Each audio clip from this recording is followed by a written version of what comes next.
What's up? What's up? What's up, family? So this is day 2 of The View defending Joe Biden pardoning his son Hunter.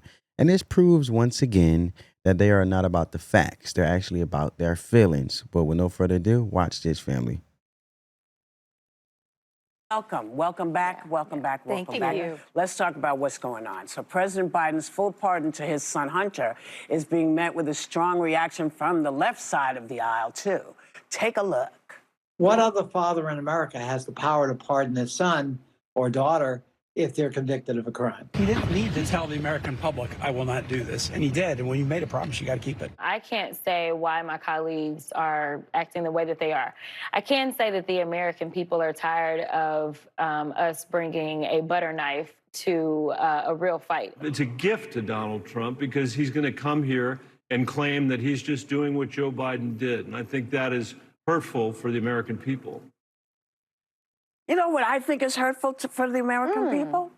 I think what is hurtful is denying that if it's good for the goose, it's good for the gander. Yeah. He is the president of the United States, and it is his right, and he doesn't have to explain to anybody. This is his right as president. He can pardon, if he wants to pardon Bozo the Clown, he can pardon Bozo the Clown. Yeah. Now, my initial reaction to this is no one is complaining about Joe Biden issuing a pardon. We get that, right? What we don't like is that he lied about it every step of the way. And guys, he knew he was going to do this. They were coordinated about it, right? They just came out and just come out and be honest already. The same way you came out so quick with the lie, you should have just came so quick out with honesty, right? But let's continue to see what Whoopi got to say, right? So I'm not sure why people are clutching their pearls while the left is clutching their pearls. Because did y'all forget all the stuff that we said was going on, or that doesn't matter? Because it seems to me, and I had to write it down because I didn't think I would remember it. Yeah. I just want to say, Democrats, you can't have it both ways. You can't have it both ways. You can't let people tell you you're not taking the moral ground when we take the moral ground all the time. We fight for migrant rights, women's rights, gay folks' rights, trans rights, and every time we do, suddenly we're being told, oh, you're on the woke agenda. Yeah. Either we are this party and... That is true, Whoopi. You are the woke agenda. Because the woke agenda by default places people into different groups, different categories, and place labels on top of them and creates more division. And if you guys don't believe me about the labels, watch how she mentioned the labels that I'm talking about. We fight for these things, and you see what's going on, and you get why he's decided to do this, or you don't. But you don't go out and chew up other Democrats. This is a big problem, I feel, as a Democrat. That's what's been so... We're going to leave it there, right? Because that's what she had to say in regards of the Democrats, right? But the thing is, interesting is, she proved my point. They were all about the migrant rights, I should say. But what about the veterans? What about the baby inside the womb? What about their rights, right? We never hear you talk about that. So you're gonna get called out for it. You know what I'm saying? So again, she proves, in this case, Whoopi, proves why they have no idea what they're talking about. And more people like myself and others need to continue to tell people what's really going on here. Now, as I said earlier, it's not that Joe Biden pardoned his son. It's about the clear contradiction in his letter and messaging about it. He claims that the DOJ was weaponized against his son. But Scott Jennings on CNN had a phenomenal question to people who are starting to use that excuse, right?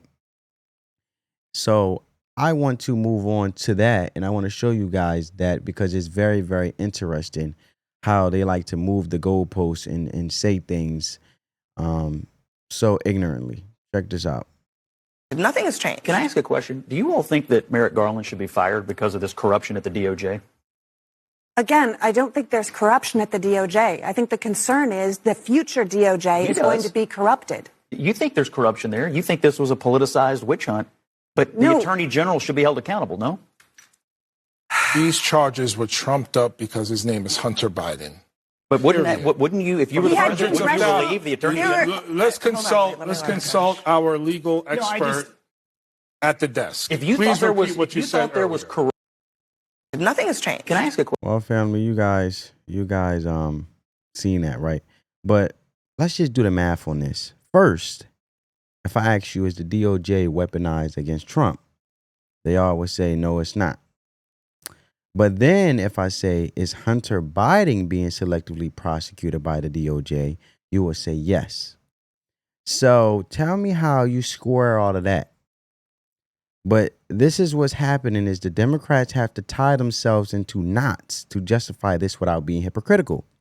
But also without acknowledging that the Attorney General, the Department of Justice, and the FBI, they have been politically weaponized against certain individuals. And the DOJ has been political. That's why the American people do not have trust in the Department of Justice. But this leads to their next excuse, which is, well, even though Biden pardoned his son, it's the same thing that Trump did with his daughter's father-in-law, right? Check this out.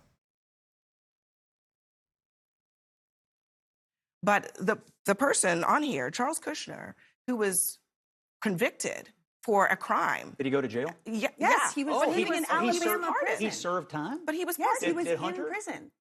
He did They've not. completely different crimes. It strikes me that one of the arguments against So this pardon, you didn't answer the He's question. literally though. moved Are from those a jail things cell in okay? Alabama in my mind, to a... they're not equivalent. They're not equivalent in Guys, any way, hang shape, on a or second, form. please. But it's you're bringing up an issue, and you brought it up, so I want to address it. This idea that Hunter Biden is being selectively prosecuted. Mm-hmm. Now, one of the core criticisms of the Republicans, and Trump specifically, during the Biden years, is that the Department of Justice is engaging in selective prosecution and investigations of Republicans. And today, what I hear Democrats saying is, you know what, you're right. Joe Biden's DOJ does engage in selective prosecutions, which is exactly why we need people to come in and clean it out now. There seems to be bipartisan consensus. But Selective prosecutions. Does it open that door, Congressman? What door? I'm sorry. The door to say, well, there is corruption in the DOJ. Let's clean That's it what out. he argues. Because, I mean, I think that's the issue with saying there's corruption, there's a witch hunt happening. I mean, it's only directed at the president's son. There's corruption at every level of government in this country. That truth is the truth that led to someone like Donald Trump winning his election. But we have to deal with it honestly and You're saying he openly, wasn't fairly elected? not this tit for tat back. Do you? He's trying to say that, I agree with Scott. Are you trying to say that Trump wasn't fairly elected? If anything, I believe that, in my honest opinion, Joe Biden stole the election from Donald Trump. I don't believe that he had the record, Joe Biden had the record-breaking votes over Barack Obama. I just have a hard time believing that. I believe it's nonsense, it's bullcrap. However, but if you listen very carefully, Scott Jennings is pointing out something very insightful there. Because he said, oh, they went to jail? So Charles Kushner was convicted and did go to prison, right? That's one of the individuals she mentioned that Trump pardoned. Steve Bannon was convicted and he did go to prison. But Hunter Biden was convicted and he never went to prison. In fact, he's been waiting his sentencing, which was coming up in a few weeks here. So when you're trying to compare them, it's like trying to compare apples to oranges. It's not going to work. And for the second, or for the record, I should say, Steve Bannon and Charles Kushner is not the son of Donald Trump. Hunter Biden is the son of Joe Biden. And also for the record, Joe Biden is the only president in history to ever pardon his son or his children for that matter. So there you go.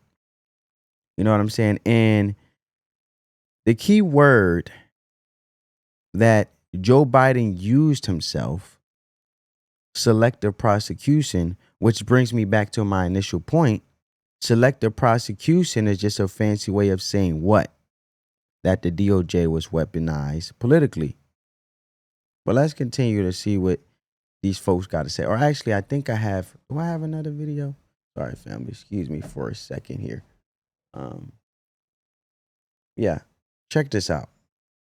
It a lie that he was not going to pardon him. No, I believe the circumstances have changed. I think that we now have a president coming into office who's talking about firing squads, who's talking about running people around the country and making sure that everyone who's his enemy is going to be punished. And Hunter Biden lied about his drug use on a government forum when he was buying a gun. And he failed to file and pay taxes when he was a drug addict. He paid back those taxes with interest. Donald Trump himself was indicted for 17 counts of criminal tax fraud, more than Hunter, and he's going to be the president of the United 11 States. years. So You're missing a few things here. 11 years. All right, family. So the key word, right?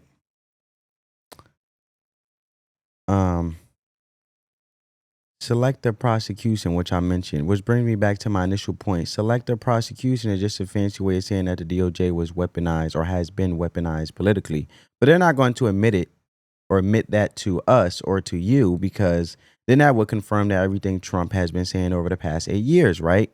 And they definitely would never do that. So now we're moving on to the next excuse of that. Of course, this case was brought because his last name was Biden, and that Trump is considering on setting up fire squads and all these other unhinged reasons, as you heard her say, on why it was right for Joe Biden to pardon his son. Right? So if you think about it, let's focus on that something that she just said. Circumstances have changed, she said. Okay, so that is a slap in the face, all right? You truly believe we're that stupid. Circumstances have changed? Okay, this is the problem with individuals like her. People that are highly educated, they are on the Democratic Party and they think they know better. They use these fancy words and are just so out of touch with the average American. We're not stupid, okay? Circumstances have changed is a lazy or fancy way of saying, you know what? We lied the entire time. We know we were lying to you the entire time, but it's okay because we can do what we want to do. That's what's really going on here, people. And that's why the Senate Democrats like Chuck Schumer, he's having a hard time answering questions and really refuses to answer questions at this point because there's nothing to be said because their actions is speaking louder than their words, as we know that we cannot go by their words, just their actions. Check this out. Questions? Yes. Vote.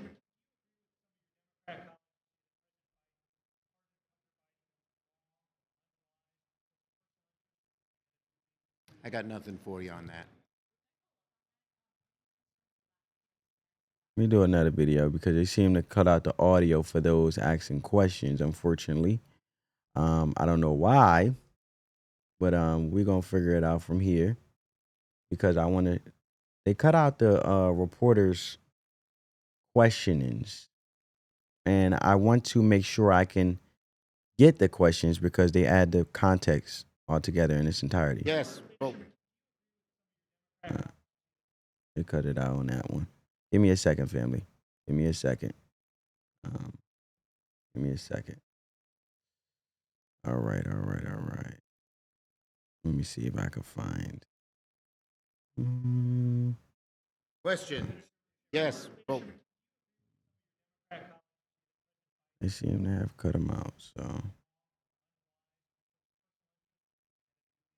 I got nothing for you on that.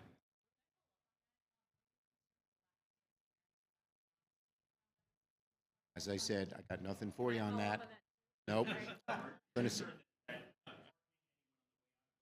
As you guys can hear, he's basically saying, I got nothing for you on that. I was trying to actually get the audio of the questions from the reporters. Yes, vote.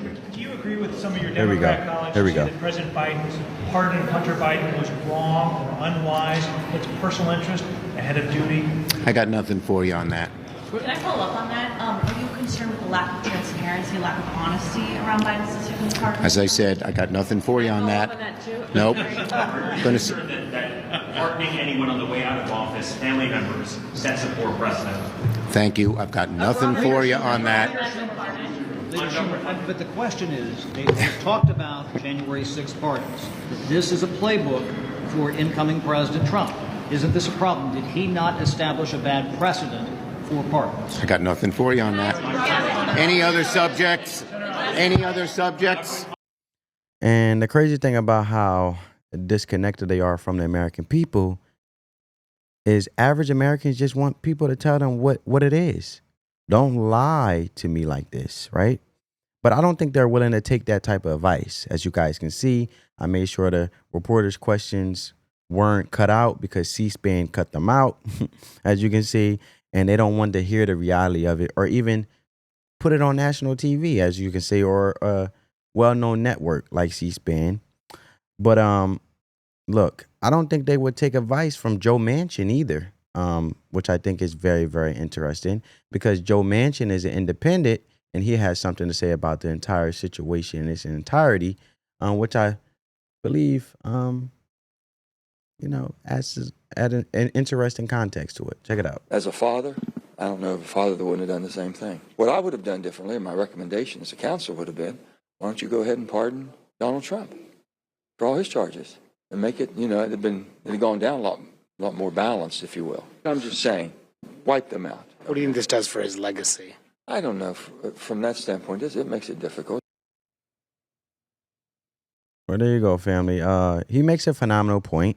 Great advice, actually. If you really wanted to heal the country, if you really wanted to submit your legacy, if you really wanted to change the temperature and really make sure that you are leaving a country in a better position than you found it, you would pardon everybody and wipe it clean. You would forge a new direction, right? But again, they're not going to do that. This is politics, right? And Joe Biden represents the establishment. Trump represents populists, meaning Trump is an outsider. He's not a part of Washington. So as a result, someone like Joe Manchin, who is independent, could reason with certain ideas that he shared that you guys just watched on why it would make sense to pardon not just Hunter Biden, but Donald Trump himself as well. And the thing is, it's too late for all that. Because if Joe Biden decided to pardon Donald Trump, it would mean absolutely nothing. Because it won't even be creditable. Because it's all getting thrown out now. And Trump, for the majority of it, and just all of it, fought his battle and proven his point of how the DOJ is politically weaponized against an opponents like himself, who went through all the scrutiny, and at the end of the day, Biden trying to come through now and supposedly pardon him, it would not change the tune of anybody or how anybody look at Joe Biden. It would not be a big deal because it's too late. It's too late for all that. Keep that same attitude. Stand on that same business of how y'all was trying to scrutinize and come after Donald Trump and keep it that way. Don't try to do anything now. That's just my opinion on it. Comment down below on you guys. Comment down below, guys, on how you feel about if Joe Biden so all of a sudden pardon Trump now and all of a sudden. But however, I want you guys to see Chris Cuomo and Stephen A. Smith. They had an interesting take in regards to these things. And I think it was highly, highly interesting. So I want you guys to check out this last segment of the video that I want to show you guys and their conversation. You know what else Biden should do? And I know people are going to get upset about this, but just think about it before you go crazy on me. Not you, sure. Everybody else.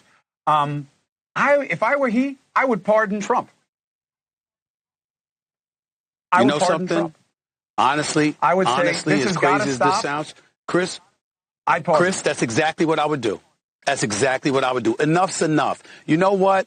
You're the Democrats. You lost the election. You got your butt whipped. You couldn't prevent him from going back to the White House. More than a dozen cases have been dropped against him. The cases that have been ruled against him, he's going to appeal, and he'll probably get off from having to deal with all of that. It's time to move forward. You want to get at Trump? Sit back and judge what he does. Guess what? You got a midterm election in 2 years. Are you going to be ready if you're the Democratic Party? You should be. He's going to be the presidency for 4 years. You're going to be able to judge every single act that he does. March forward, move forward. Gerald Ford could have let Nixon suffer. You understand? He didn't let that happen. Why? Because it was for the good of the country. The whole hanging Chads issue in 2000 between George W. Bush and Al Gore. Gore could have dragged it on. He didn't. It was for the better of the country. And a lot of times these folks speak about this stuff, but they don't do what they say they're going to do and what they implore others to do, which is where the disgust elevates exponentially for Washington, D.C., because we know they're full of it most of the time. And today was the latest example of that. I find it very interesting, family, that Stephen A. Smith was able to very, very highly effectively articulate himself in a very genius way. Very smart, very smart in a way he encapsulated the whole thing, got his thoughts off very clearly, straight to the point. But if you are that smart to articulate and know the facts and know it's nonsense and know at the end of the day the lies that they were saying, Stephen A. Smith, why would you continue to vote for the Democratic Party? Why would you vote that way if you are already able to get your thoughts off and articulate and be very, very smart and embracing all the information and being able to articulate the information and know the facts of this whole nonsense and this whole travesty of how they were coming at Donald Trump, and definitely scrutinizing him and using the DOJ to weaponize against him, their opponent, instead of just being fair and letting the people speak as we have, because it was a red landslide, right? We got to give a round of applause for that one. But you guys get my point. Why did you vote for Democrats, Stephen A. Smith? But yes, I definitely agree with Chris Cuomo and Stephen A. Smith. Definitely in a different universe, that would make total sense. But in this divisive political landscape that we find ourselves in America, yeah, the Democratic Party would not stomach that very well. They already are barely hanging on because of this election loss. If Biden did something like that, it would be the end for them, right? You know what I'm saying? They would just be a joke, as they already are. And now it would be a good thing, because I think the Democratic Party needs to be blown up and they need to start over. And that's what Trump did to the Republican Party, right? They blown up and they needed to start over. And look, he blew it up. They started over, and they're being led by a populist candidate. The Democratic Party, or the Democrat Party, don't have a populist candidate right now. That's why they're going to continue to lose elections. Populist candidate relates to the average American working class voter. So I'm going to leave it right there, folks. Give me you guys' thoughts. Give this video a big thumbs up on your way out the door. Hope you guys enjoyed this video. If you watched a couple of my videos, subscribe and join the family. You won't be disappointed. But at the end of the day, family, on that note, as always, spread that peace, love, and positivity. And until next time, peace.